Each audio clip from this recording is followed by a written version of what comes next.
नमस्कार। कैसे हो मित्रों? भारत माता के सानिध्य में बैठकर योग, आसन और प्राणायाम करने का प्रयत्न हम करते हैं, आप भी किया करो। यह प्रयत्न हमें सिर्फ और सिर्फ लाभ देगा। लाभ किस रूप में हमें प्राप्त होगा? अगर यह लालसा जानने की है तो यह समझ लें, यह लाभ अप्रत्याशित होगा। इस लाभ की कीमत बहुमूल्य है। कीमत क्या बहुमूल्य है? अगर हमने इस प्रकृति की इस निःशुल्क ऊर्जा को समन्वय के साथ अपने अंदर स्थापित किया तो यह ऊर्जा हमें कर्तव्यवान बनाएगी। अपने घर परिवार के साथ अपने समाज व राष्ट्र की चिंता करने की भावना जागृत करेगी। सब समाज अपना है, कोई ना पराया, संगठन का मूल मंत्र संघ ने पढ़ाया। ऐसी दृढ़ भावना का धनी चरित्र बनाएगी। 1, 2, 3, 4, 5, 6 ये रख दिया। जब हम स्वप्रेरित भाव से कर्तव्यवान बनकर समाज में विचारवान होते हुए समाज का कल्याण निस्वार्थ बुद्धि से करना प्रारंभ कर देते हैं तो हमारे अंदर एक विशिष्ट प्रकार का आभा मंडल जो राष्ट्र व समाज को चैतन्य बनाते हुए उसे उसके अभीष्ट तक ले जाने के लिए प्रेरित करता है। वह हमारा अभीष्ट क्या है? हम नित्य प्रति प्रार्थना में परम वैभवम नीतु में तत् स्वराष्ट्रम, हम अपने राष्ट्र को परम वैभव तक ले जाएंगे। परम वैभव माने क्या? विकसित नहीं, परम वैभव और विकसित भारत में बहुत बड़ा अंतर है। राजनीति परम वैभव शब्द की परिकल्पना कल्पना करने से घबराती है, क्योंकि राजनीति की संपूर्ण सरकारी योजना उसकी पंचवर्षीय बनती है, उसके चुनावों को केंद्र में रखकर बनाई जाती है। इसलिए वह दूरदृष्टि दीर्घकालिक है। राष्ट्र के हित, समाज के हित, यह प्रश्न उसके विचार के नहीं है, नहीं उसके यह कार्य के हैं। वह सिर्फ अपने चुनाव तक के ही स्वयं को केंद्रित रखते हुए भारत के विनाश का कारण लगातार 1948 से लेकर अब तक बन रही है। इस राजनीति को समझने, इसे खत्म करने और इसके स्थान पर राष्ट्र नीति का प्रादुर्भाव हो, इसके प्रयत्न वर्तमान कालखंड में भारत भूमि पर चल रहे हैं। इसीलिए अखिल विश्व भारत के इस बदलते हुए स्वरूप से परेशान है,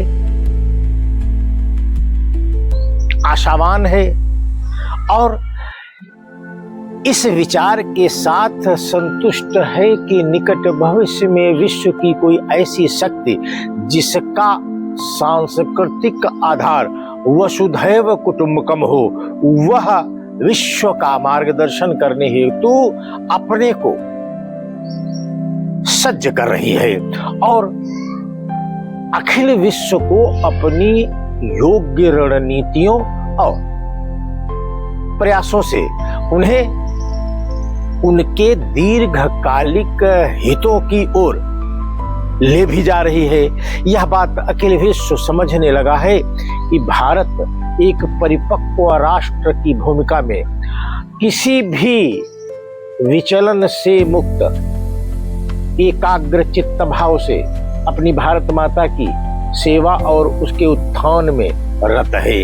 यह सिद्धांत, यह स्थिर बुद्धि वाला सिद्धांत कहां से आया? क्योंकि भारत भूमि पर संशयग्रस्त बनाने हेतु 3 धाराएं स्वीकार की गई, भगवा, हरा और सफेद। यह 3 धाराएं हमारे तिरंगे झंडे तक लाई गई। हमें यह बात अलग है कि हमें हमारी सांस्कृतिक मूर्खता को परखते हुए यह बता दिया गया कि यह त्याग का विषय है, यह हरित का विषय है और यह शांति का विषय है। जहां त्याग होता है वहां शांति होती है। जहां त्याग नहीं है, जिस संस्कृति में त्याग करना स्वीकार्य नहीं है, आधारभूत नहीं है, वहां पर शांति स्थापित होगी, हरियाली आएगी। यह भारतीय सोच नहीं है, यह किसी विदेशी सोच से ग्रसित व्यक्ति ने ऐसा सिद्धांत हमारे भारत में लागू किया कि उसका उद्देश्य कुछ और था और उसका भावार्थ कुछ और बताया गया। लंबे काल खंड तक यह संशयग्रस्त स्थिति बनाकर भारत की सत्ता पक्ष से रखी गई। अब हमारी एक पूरी की पूरी पीढ़ी वैचारिक शून्यता का शिकार हो गई और वह वैचारिक नपुंसकता के आधार पर स्वयं की राष्ट्रीयत्व के भाव से अनभिज्ञ हो गई। उसका कोई राष्ट्रीय परिचय नहीं रहा, उसके अंदर कोई राष्ट्रीय भावना नहीं रही, उसके अंदर कोई राष्ट्रीय भावना के अनुरूप कोई लक्ष्य साधने का साहस नहीं रहा। यह सब चीजें जब नहीं रही तो वह विचार शून्य मानव रूपी कीड़े मकोड़ों की भांति बजबजाने लगा। इसी बजबजाहट को पकड़कर, समझकर विदेशी ताकतों ने उनकी पीठ पर हाथ रखकर सहला दिया और वह उनके हो गए। उनके होकर हमें ज्ञान दे रहे हैं, हमारे मार्ग को अवरुद्ध कर रहे हैं। इसे रोकना होगा। इसे रोकने की भावना, इसे रोकने का विचार कहां से मिलेगा? क्या यह किसी पुस्तक में लिखा है?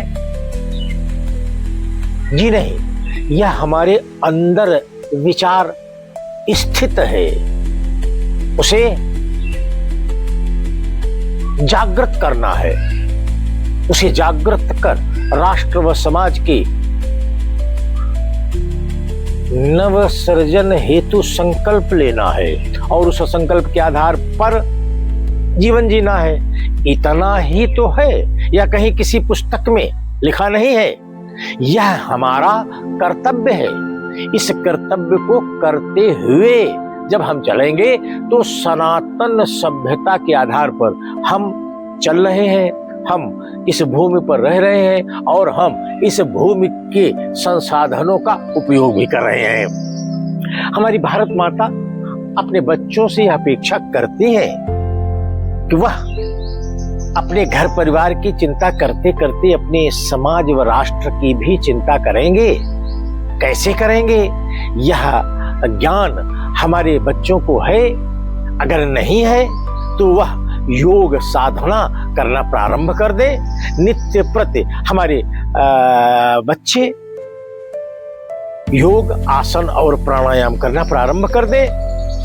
उन्हें अपनी भारत माता के लिए क्या करना है यह स्वतः ज्ञान सिद्ध हो जाएगा और वह समर्पित भाव से वह कार्य करने भी लगेंगे। ऐसी भावना, ऐसी रचना, ऐसी योजना भारत भूमि पर 1925 में लागू की गई। आज वह विश्व की अपराजेय महाशक्ति है। ऐसी अपराजेय महाशक्ति जो समस्या को खोजती है, उस समस्या को चिन्हित कर जनता को बताती नहीं है, बल्कि उस समस्या का समाधान कैसे होगा, उस समस्या के स्थान पर नया विषय क्या लाया जाएगा, यह आदि शोध कार्य करने वाला मस्तिष्क जागृत करती है। जिस मस्तिष्क में यह शोध परक ज्ञान की अवस्था जागृत हो जाती है, वह स्वतः अपनी भारत माता के लिए वही करने लगता है जो उसे करना चाहिए। आइए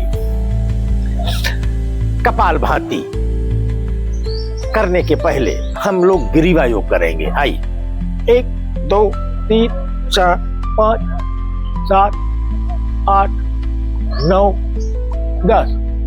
1 2 3 4 5 6 7 8 9 10। ये 1 2 3 4 5 6 7 8 9 10। यही से 1 2 3 4 5। वापस आइए, 1 2 3 4 5। ये बाई गदेली मस्तक के मध्य बिंदु रखना, दाहिनी गदेली से बल लगाना, पीछे की ओर धक्का देना, आंतरिक बल से मेरुदंड को सीधा रखना, रोकना। वापस आइए, यही पीछे से आगे की ओर धक्का देना, आंतरिक बल से शरीर को रोकना। वापस आइए, यही बाएं से दाएं की ओर बल, यह बल जहां पर टकराएगा वह स्थान शक्तिशाली बनता है। यह मेरुदंड और मस्तिष्क का जोड़ है। यह नीचे से ऊपर, 1 2 3 4 5 6 7 8 9 10। यह 1 2 3 4 5 6 7 8 9 10। 1 2 3 4 5 6 7 8 9 10। 1 2 3 4 5 6 7 8 9 10। 1 2 3 4 5 6 7 8 9 10।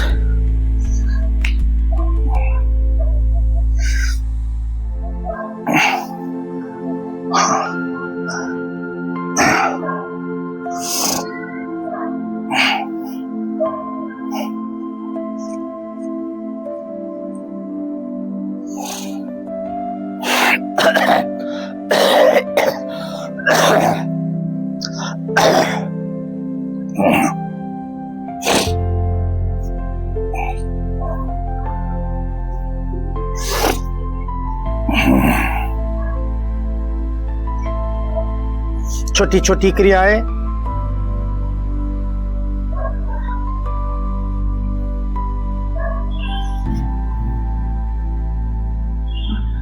हमें उन बड़ी बड़ी समस्याओं से छुटकारा दिलाते हैं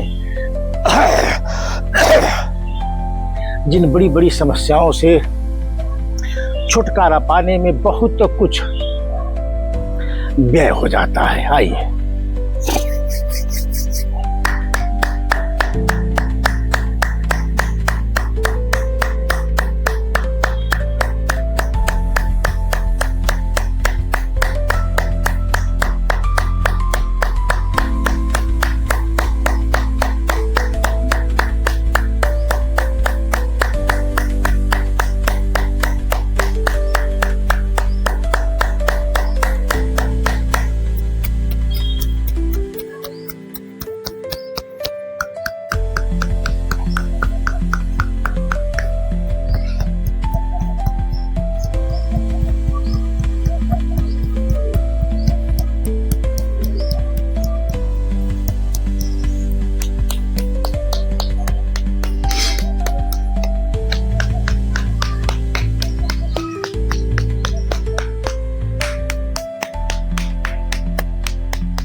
आई कर्णयोग।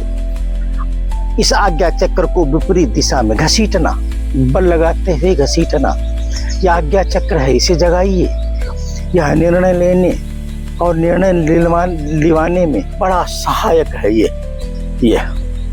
हम लोग किसी भी समस्या पर निर्णय लेने की क्षमता अगर विकसित कर ले तो हम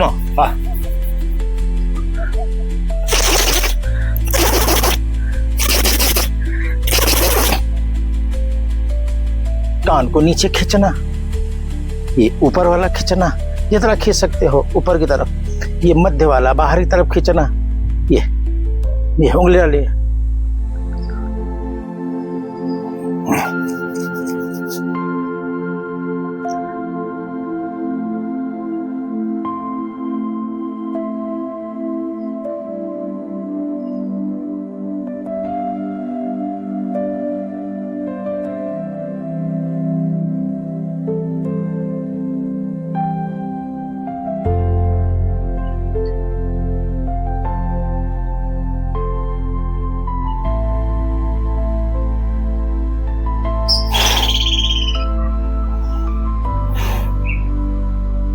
योग।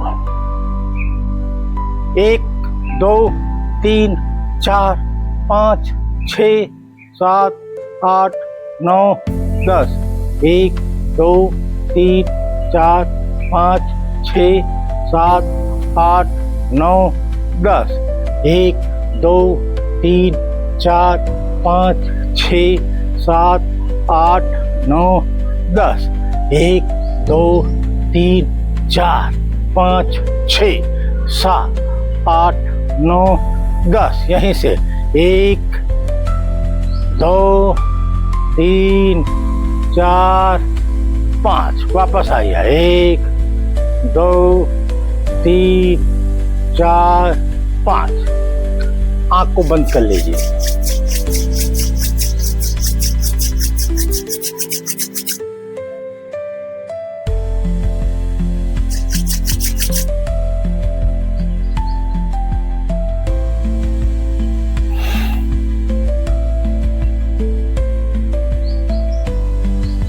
अंदर की हलचल को शांत करिए।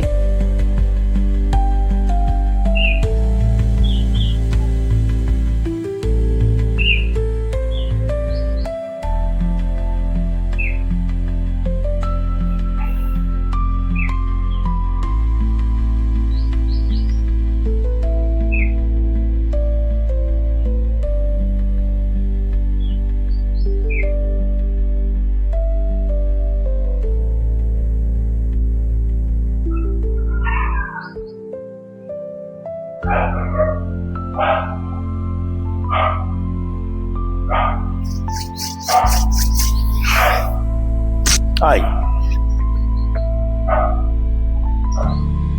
1 2 3 4 5 6 7 8 9 10 11 12 13 14 15 16 17 18 19 20 21 22 23 24 25 26 27 28 29 Yeah.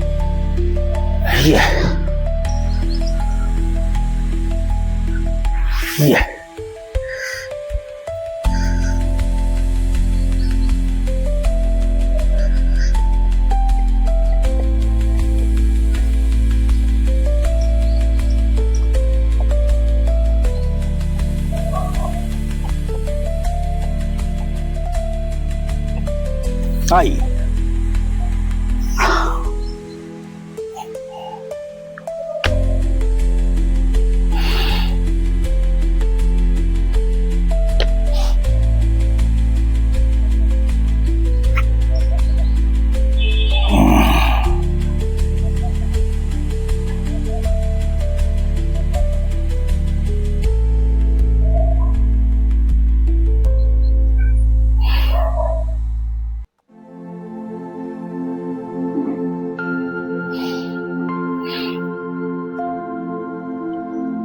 नाड़ी शोधन।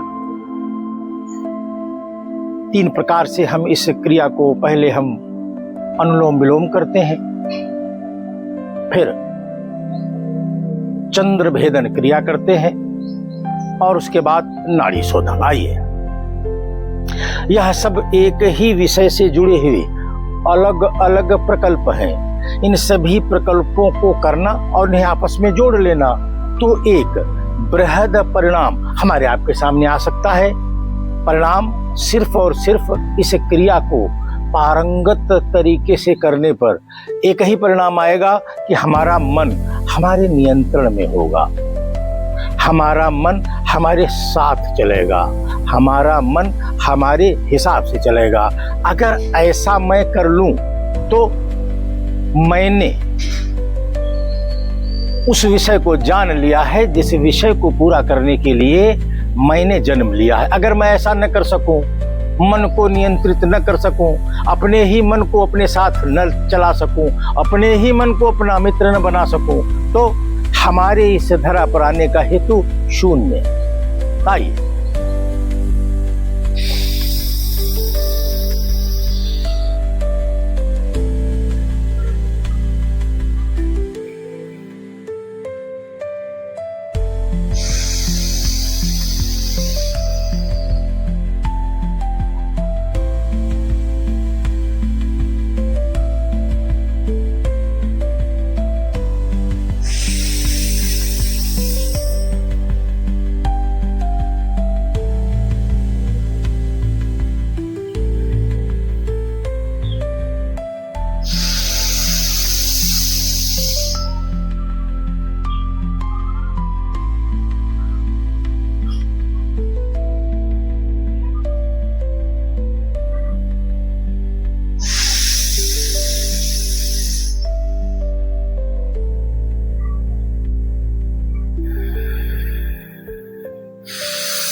आई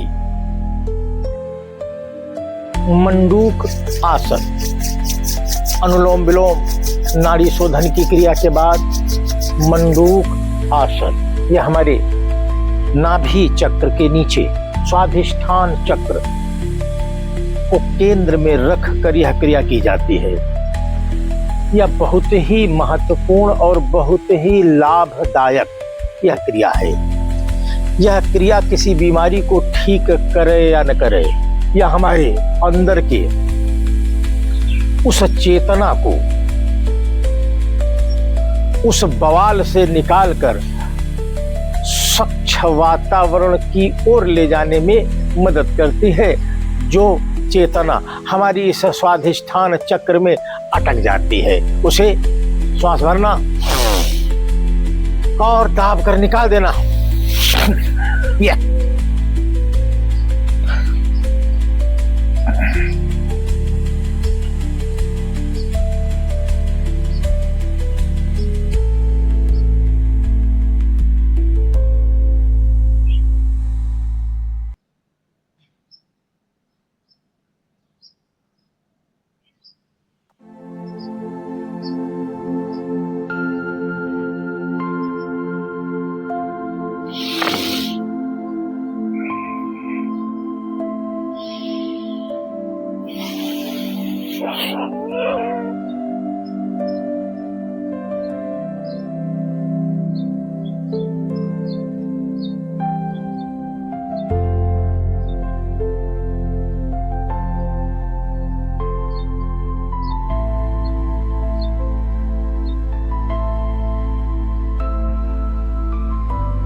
ओम का उच्चारण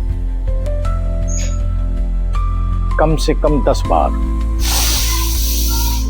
ओम।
भाई वाह,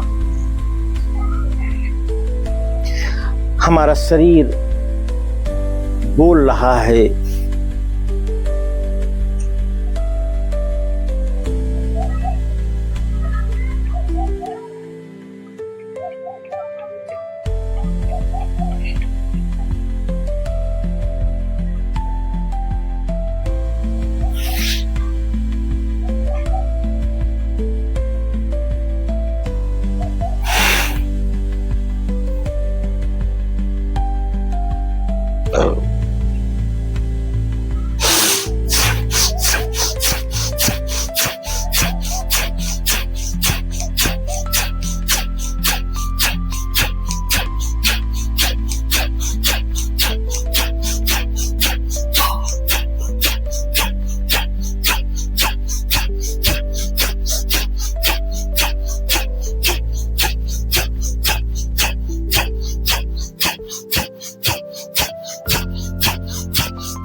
तीन बार ओम का उच्चारण करेंगे। और आज के इस योग सत्र, कल 66 था, आज योग सत्र 67 67 यहीं पर समापन किया जाएगा। तीन बार ओम का उच्चारण करो। ओम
आज एकादशी व्रत है। हम एकादशी व्रत सपत्नीक अनवरत अनेक वर्षों से रह रहे हैं। यह जीवन पर्यंत व्रत रखने की योजना है। एकादशी व्रत शालिग्राम भगवान जब से हमारे घर में पधारे हैं, वह सीधे गंडकी नदी से नेपाल से आए थे। उसी दिन से हमने उनकी आराधना प्रारंभ की, जो अनवरत जारी है। उनकी आराधना से ही हमें प्रेरणा मिली कि हमें एकादशी व्रत रहना चाहिए। और बड़ा आनंद होता है, बड़ा आनंद आता है जब हम अपनी एकादशी मैया का पाठ करते हैं, व्रत रखते हैं और विधि विधान से उनका पूजन करते हैं। हम सभी भारतीय सभ्यता को मानने वाले लोगों को चाहिए कि वह एकादशी व्रत भी रहा करें। आज का योग सत्र 67 यहीं पर स्थगित होता है। कल हम फिर मिलेंगे। तब तक के लिए भारत माता की